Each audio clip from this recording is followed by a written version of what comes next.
everyone, I am Dr. Richa Sanmukhani, dermatologist, cosmetologist and hair transplant surgeon at Persona Skin Hair and Laser Clinic, which is the Ahmedabad Center for Hair Free and Hair Grow.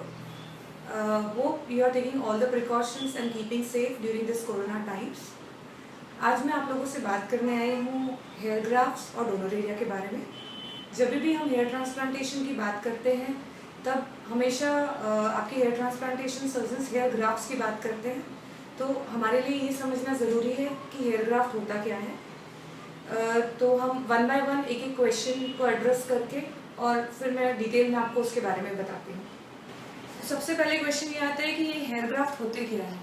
तो ये hair graft ऐसा hair का group होते हैं जिसमें common nerve और blood supply होती है। अब इसमें कितने बाल हो सकते हैं? तो इसमें 1 से 4 तक यूजुअली बाल रहते हैं। तो इसका इम्पोर्टेंस क्या है? इसका इम्पोर्टेंस ये है कि मान लीजिए आपके जो सिंगल हेयर यूनिट हम बोलते हैं, जो या जिसमें एक बाल होता है, वो यूजुअली हम हेयर लाइन में यूज़ करते हैं और टेम्पल क्रिएशन में यूज़ करते हैं। जो आपके 2 to 4 हेयर वाले हेयर ग्राफ्ट्स होते हैं वो आपको डेंसिटी प्रोवाइड करने में यूज़ किए जाते हैं। तो जितना आपके हेयर ग्राफ्ट्स 2, 3 या 4 यूनिट्स वाले रहेंगे उतना आपका डेंसिटी अच्छा आएगा। दूसरा कैरेक्टरिस्टिक जो हेयर ग्राफ्ट्स का होता है वो होता है थिकनेस, जिस पे आपका रिजल्ट वेरी करता है। तो मान लीजिए थिक ग्राफ्ट होंगे या आपका जो हेयर है वो थिक है तो आपका रिजल्ट अच्छा आएगा। जहाँ थिन ग्राफ्ट होंगे तो वहाँ रिजल्ट थोड़ा कॉम्प्रोमाइज़ हो सकता है। तो वहाँ पे आपकी हेयर ट्रांसप्लांटेशन सर्जन की एक्सपर्टीज़ काम आती है और वो प्रॉपर डेंसिटी में उसे प्लेस करते हैं ताकि आपका रिजल्ट अच्छा है। दूसरा हेयर का आपका कैरेक्टरिस्टिक होता है हेयर टेक्सचर। तो मान लीजिए आपके हेयर कर्ली हैं या आपके हेयर वेवी हैं, तो आपके ग्राफ्ट भी उसी तरीके के रहेंगे और जब हम उनको ट्रांसप्लांट करेंगे तो आपका रिजल्ट वैसा ही आएगा। आप ट्रांसप्लांटेशन के टाइम हम हेयर का टेक्सचर नहीं चेंज कर सकते। तो अगर आपके कर्ली हेयर है तो आपके ट्रांसप्लांटेड हेयर भी कर्ली आएंगे, अगर आपके वेवी हेयर हैं तो सेम वे में, और आपके स्ट्रेट हेयर है तो आपके हेयर भी स्ट्रेट आएंगे। हेयर का थिकनेस और हेयर का टेक्सचर हमारा पंच साइज भी डिटरमाइन करता है। तो मान लीजिए आपके हेयर ग्राफ्ट्स थिक हैं तो आपके हेयर ट्रांसप्लांट सर्जन को उसकी थिकनेस के अकॉर्डिंग अपना पंच यूज़ करना पड़ेगा। जैसे जो यूजुअली हम पंचेस यूज़ करते हैं वो 0.7 to 1 mm के होते हैं। तो आपका हेयर ग्राफ्ट मान लीजिए थिक है या आपके मल्टीपल यूनिट वाले ग्राफ्ट ज़्यादा हैं तो हम अराउंड 0.9 to 1 mm वाले पंचेस यूज़ करेंगे। और आपके हेयर थिन है और मान लीजिए 1 to 2 यूनिट वाले हेयर ग्राफ्ट ज़्यादा हैं तो हम 0.8 या 0.9 अकॉर्डिंगली आपका यूज़ करेंगे।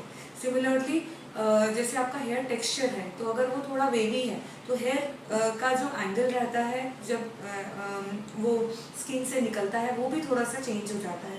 तो अकॉर्डिंगली हमें अपनी पंचिंग टेक्निक्स भी थोड़ा चेंज करनी होती है ताकि ग्राफ डैमेज ना हो और ट्रांजिट ना हो। दूसरी हम बात करेंगे डोनर साइड्स की बात करेंगे। तो डोनर साइड्स जो हमारी बॉडी में जहाँ से हम हेयर यूटिलाइज कर सकते हैं फॉर ट्रांसप्लांटेशन, तो जो डोनर साइड्स होती हैं वो स्कैल्प, बियर्ड, चेस्ट, बैक और कभी कभी लेग्स वगैरह भी हम यूज़ कर सकते हैं। बट जो हमारी प्रेफर्ड डोनर साइड रहती है वो स्कैल्प और बियर्ड रहती है। अब हमें दूसरी डोनर साइड्स की ज़रूरत क्यों पड़ती है? तो मान लीजिए ऐसा है कि जो ग्रेड ऑफ बॉल्डनेस है वो काफ़ी ज़्यादा है, जो ग्रेड 5, ग्रेड 6 या ग्रेड 7 के केसेस हैं जिसमें हमारा स्कैल्प में जो ग्राफ्ट्स हैं वो इतने अच्छे नहीं हैं, तो हम दूसरे बॉडी हेयर यूज़ करते हैं। या मान लीजिए कि आपका ग्रेड कम होते हुए भी अगर आपका हेयर क्वालिटी इतनी अच्छी नहीं है तो भी हमें दूसरी डोनर साइड्स की ज़रूरत पड़ सकती है। अब हम one by one different characteristics of hair at different sides discuss करेंगे। तो मान लीजिए सबसे पहले हम बात करते हैं नंबर ऑफ़ हेयर की। तो पहले भी हमने बात की है, जो स्कैल्प रहता है उसमें 1 to 4 हेयर यूनिट वाले ग्राफ्ट्स रहते हैं। सिमिलरली बियर्ड में 1 to 2 हेयर यूनिट वाले ग्राफ्ट्स रहते हैं। बट दूसरी बॉडी साइड्स हैं उसमें सिंगल यूनिट वाले ही हेयर ग्राफ्ट्स रहते हैं। तो ये हेयर ग्राफ्ट्स में मान लीजिए जैसे हम स्कैल्प का जब हेयर ग्राफ्ट यूज़ कर रहे हैं तो जब हम 2 to 3 या 4 हेयर यूनिट वाले ग्राफ्ट यूज़ कर रहे हैं तो हम अच्छी डेंसिटी दे सकते हैं। वही जब हम बॉडी हेयर्स यूज़ कर रहे हैं तो डेंसिटी थोड़ा कॉम्प्रोमाइज रहती है। इनफैक्ट चेस्ट और बैक में काफ़ी सारे ऑलमोस्ट सिंगल हेयर यूनिट वाले ही ग्राफ्ट्स रहते हैं, तो उधर पे डेंसिटी या हमें पास लगाना होता है और डेंसिटी लो होने के चांसेस रहते हैं। दूसरा हम बात करेंगे तो हेयर थिकनेस की, जो अलग अलग साइड्स पे अलग अलग रहती है। सबसे ज़्यादा थिक हेयर होते हैं बियर्ड के, बट बियर्ड के हेयर काफ़ी कोर्स एंड प्रोमिनेंट रहते हैं, तो बियर्ड के हेयर कभी भी हेयर लाइन में नहीं यूज़ किए जाते। वो हेयर हमेशा मिड स्कैल्प में या क्राउन एरिया में mixed with scalp hair use किए जाते हैं, ताकि वो एक कैमोफ्लेज प्रोवाइड कर सके बट प्रोमिनेंटली ना दिखें। बाकी ये जो हमारे बॉडी के हेयर रहते हैं वो काफ़ी थिन रहते हैं, तो इसीलिए उससे डेंसिटी भी थोड़ा लो ही आती है, इसीलिए वो भी कैमोफ्लेज के लिए यूज़ किए जाते हैं। बाकी जो हेयर के जो कैरेक्टरिस्टिक्स रहते हैं दूसरी साइड पे, वो होता है हेयर का एंगल। तो जो हमारा स्कैल्प में या हमारा बियर्ड में जो हेयर का एंगल रहता है, या जिस जिस पोजीशन से हमारा हेयर स्किन से निकलता है वो डिफरेंट रहता है, और जो बॉडी पे वो एंगल काफ़ी एक्यूट रहता है, तो उसी हिसाब से हमें अपना पंच का डायरेक्शन यूज़ करना है। दूसरी हम बात करते हैं तो हम हेयर की लेंथ की या हेयर की ग्रोथ की बात करते हैं।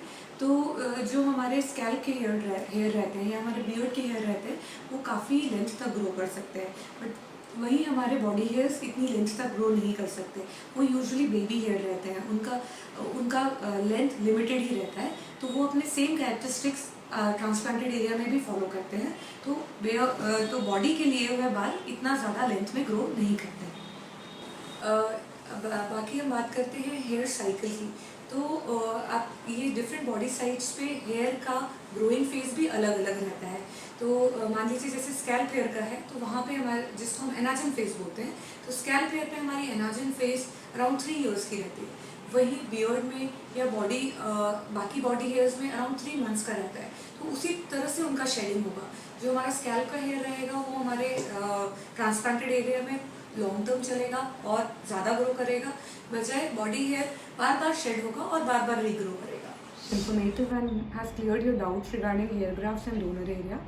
अगर आप इसके अलावा भी कुछ भी पूछना चाहते हैं तो आप हमारे कमेंट सेक्शन में या हमारी वेबसाइट पे डायरेक्टली क्वेश्चन करके पूछ सकते हैं, या अगर आपका कोई सजेस्टेड टॉपिक है जिस पे आप चाहते हैं कि मैं वीडियोस बनाऊं, तो वो टॉपिक भी आप सजेस्ट कर सकते हैं। Stay safe and stay healthy. Bye everyone.